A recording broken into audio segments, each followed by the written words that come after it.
We are a child of the universe, right? Do you feel that? That you're that child of this vast universe of infinity, not beginning, no ending. We've already had all those lessons, right?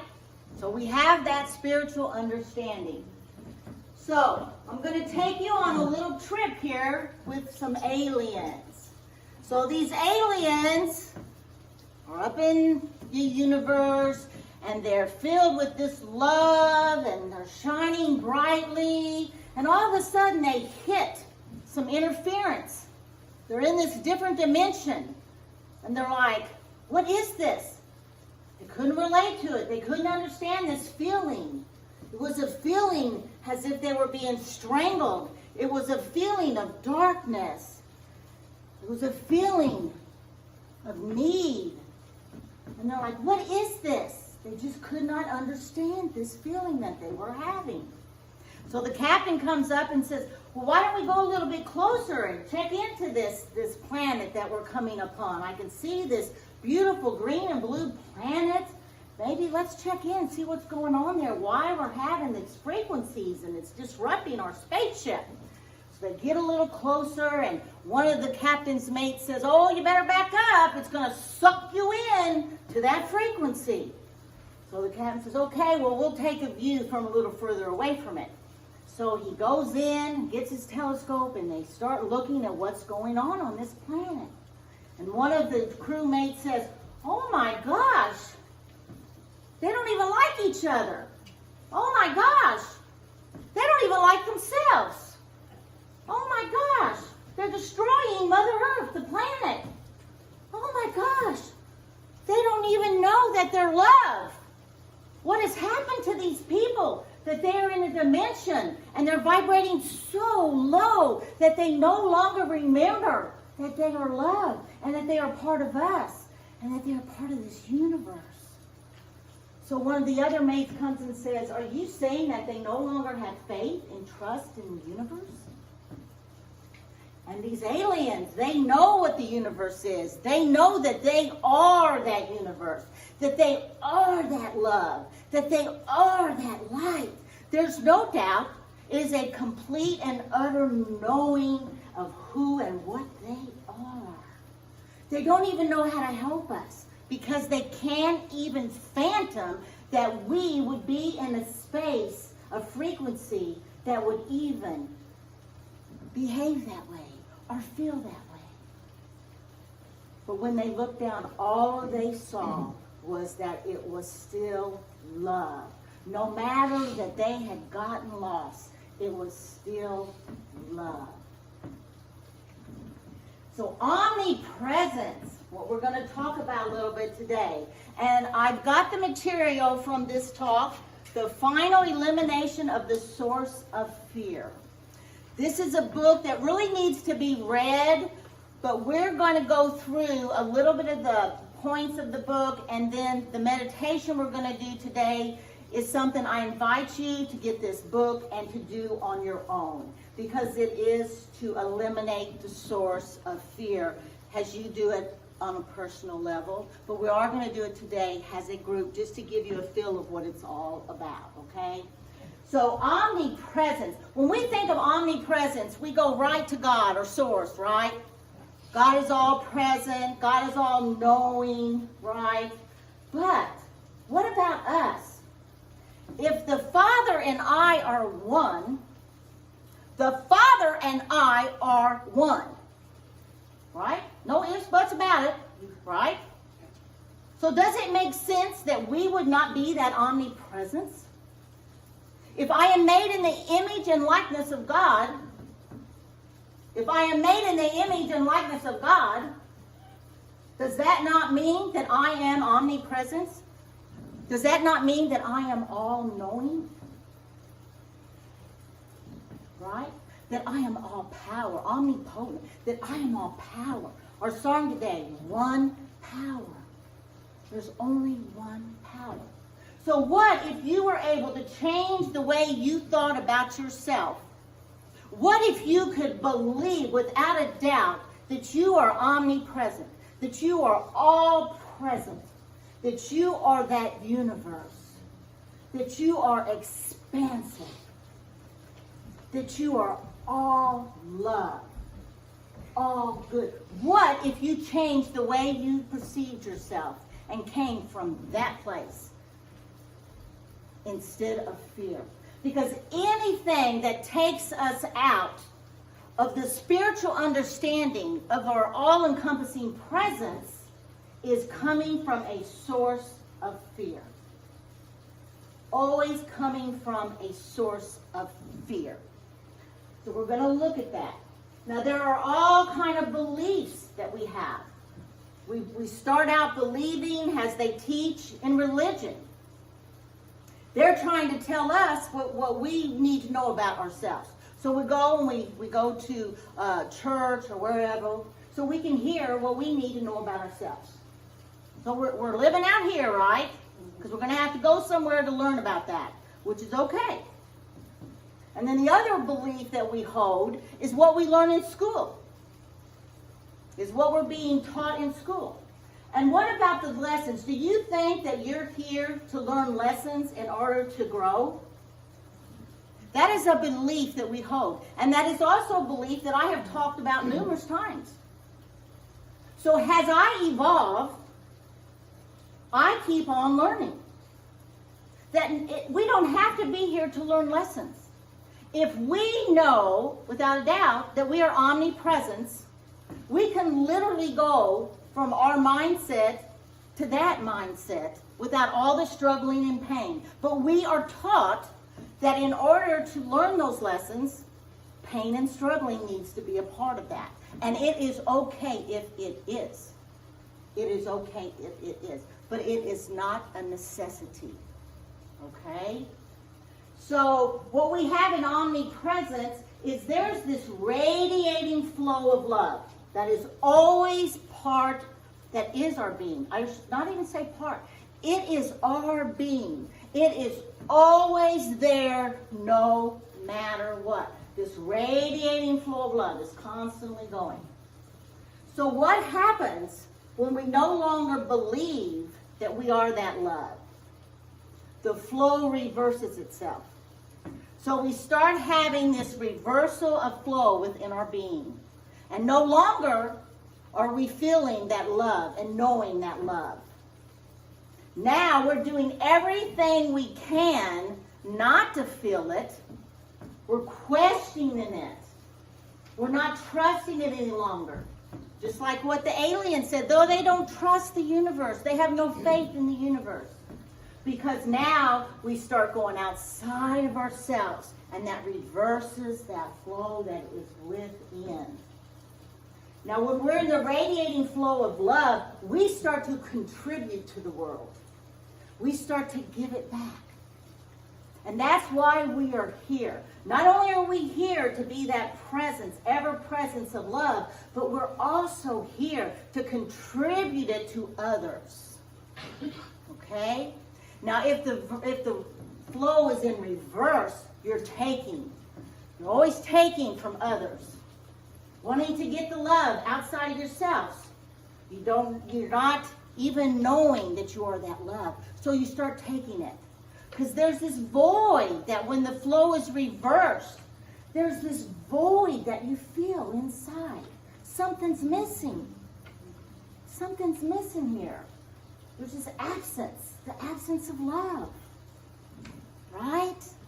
How many of us have felt that most of our life, that something's missing? When the whole time it's right here, right now, in the omnipresence of love. But we go outside. So, they talk in the book a lot about what is some of the fear. What are some of the symptoms of fear? And it's either that we're dominating somebody else, we're wanting them to behave a certain way, we're wanting life to be a certain way. So we're doing everything we can to survive as a human being, but we're doing nothing to affirm the human presence, which even though you're in this human vehicle, you are still the presence of love. So These are the things we do, though, when we are not affirming that that's what we are. Okay? So there is a need to dominate, and it reverses. There's a need to be dominated. A lot of times this happens in the abusive relationships where someone is dominating the victim, and the victim is allowing them to dominate them. A lot of times you hear of victims and abusers who stay together, especially in marriages, because it is a need that's being fulfilled. It is a survival need that they are needing to stay in that fear. So fear is trying to survive inside of them, and will do everything it can to do that. So there was an example of someone getting ready to move, and they called a friend and asked their friend, could you help me move today? And we all know we never want our friends to call and ask us that, right? So this person, she had this wonderful picnic she was planning and going to, and so she's like, oh, I don't want to miss my picnic. But she felt fear. She felt like, if I don't do this, she might get mad at me. She might not like me. What if I need her to help me out and she won't be there when I need help? So see what happens? The dominated and the being dominated. She went against what she loved and was wanting to do that day because she had a need to be accepted. And so she allowed someone to dominate her decision. So that's just one example. And then what about this happy face game we play? We're always trying to be happy, but we're really not. So last week we talked about authenticity and vulnerability. If you are not being that, then you are completely not in alignment with your desires. So you come from a place of fear. Well, if they don't know who I really am, if they don't know who I really feel like, I just keep my little happy face going, no one will get inside of me, right? So just as I'm saying these things, think about what this does to your physical body when you're doing these things, when you're making your decisions from fear instead of love. What about the do-gooder? That was me. I'll just take care of everybody and do good, and that way everything will be just okay. I won't get punished. God will love me. You know, I grew up with feeling of punishing God. That if I didn't do good, I was going to be punished for not being this good little Catholic girl. Right? So I was being dominated. And I was allowing that. I was allowing to be dominated because of fear. Survival. This is what we were just talking about. The fear is trying to survive. There is a suction in the universe that comes into play, that pulls us in because of the energy. We're all energy, right? Everything's vibrating. We all got that fact, right? We know we're energy. We know we're vibrating. So if that flow is reversed, there's a suction that is created. It's a suction to survive, wanting that fear to survive. So I'm going to do whatever it takes for this fear to survive, not knowing that that's what you're doing. But that is a universal law that happens in energy. I bet if we went to a book and read about energy, I bet it talks about that suction and that vacuum that happens when we're going against the flow of what truly is. Creates a suction. So there's a resistance that comes in when we resist the omnipresence of our being. There's another suction that comes in. So fear is going to do whatever it takes to survive. It's all about survival. Okay? So it's going to do whatever it takes. And what about death? When we are in survival mode, what are we in survival mode of? Of dying. Of death. No, I got to survive. We have this mindset as human beings that that's why we're here. To survive this life. However I can get through this life. I'll survive. What a way to live, huh? No, we don't want to live that way. Because that is not what we are. That is not who we are. And as Unity True students, we know that. So we have to do what we need to do to eliminate the fear so that we become the omnipresence of love. And we don't need survival for that. Who wants change? Who wants change? Me. Walk into it. None of you all want change? Yes. Huh? Bring it. Okay. All right. Who wants to change? Me. This is probably not a good one to put up for Unity, people. Because we like to change. We know that to evolve, we're constantly going to be changing. It is a part of evolution. Evolution always goes forward. It never goes backwards, right? Involution is we go within. Evolution is that when we go within, we create that evolution of change. The evolution of the omnipresence of love. That's what we're here today for. So, one thing about change is there's patterns that we create in our life, right? Do you all have some patterns that aren't so healthy? Yeah. Right. So you know what goes on within your being. This book is awesome because it gives you all these illustrations. There's these little valves that are within our being. And as we create a pattern, there's this little valve that gets there. So when we're trying to change the pattern, it is stuck in this valve. Does that make sense? Yeah. Just kind of visualize that. Yes. So that's why it's very hard to get rid of patterns, right? But I just want you to understand that's why it's hard to get rid of them. Because you have literally created a space within your being that is pushing those patterns into place and keeping that pattern going. So we have to practice ways to release those patterns so that the valve is open and stays open, right? Yes. So, this is beautiful. Through our hearts, we are connected to the universe. So, it's through your heart that you feel the universe. Just take a minute and just go right to your heart space.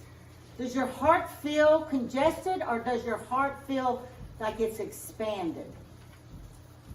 That will probably tell you where you are with fear. How does your heart feel? Does your heart feel like it's gripped? Does it feel closed up? If it does, that is fear. Because when you are all expansive and omnipresent, your heart is wide open to receive. And you know that love that you are, right? So with the heart is where we feel, right? So what happens when we hear people say all the time, who am I? Who am I? We ask that question, go to your heart space, because that is where you receive the energy of love, the omnipresence that you are. Go to the heart space. Who am I? And affirm, I am omnipresence. I am love. Feel it, feel it, feel it, feel it, feel it. For that is where we go. Most people go, this is again where people go to religions, trying to search for the answers of who am I. It's right here, right within your heart, right within your being. Yes. And then from the heart, it goes up to the mind. You see, it travels up to the mind. Once you have the feeling of love, it goes up to the mind. This is when you know without doubt that I'm omnipresence, that I am love. Because now it is within my mind, divine mind of an all-knowing. And where do most people go for asking the question, why am I here? Well, that's where schools come in, trying to tell you why you're here, what you're to do. Right? We actually have schools set up in situations that actually take you from the school into your job, because they get you ready for that. See how the world does? It gets you ready to take on your job. Instead of really, what if we went and we did this work of why I am here differently? What if we align that with the universe? Wouldn't our school children be different? Wouldn't what happens after they get out of there be different? That they would know exactly why they were here, to create. We are here to create. We are here to contribute to the world. That's why we are here. And it is in the knowing that you get to that place. And then once it comes to the mind, it penetrates through the body. And once it becomes within your whole being, you know what you're here to do. You know what you are going to create, because you are in alignment with the love, with the omnipresence of your being. And it says who I am, why I'm here, and what I'm supposed to do. The universe gives you all those answers to those questions by just opening your heart to feeling it, by taking it to the mind and knowing it, and then it flushes through your body in creating whatever it is for you to create. The universe assists you in that.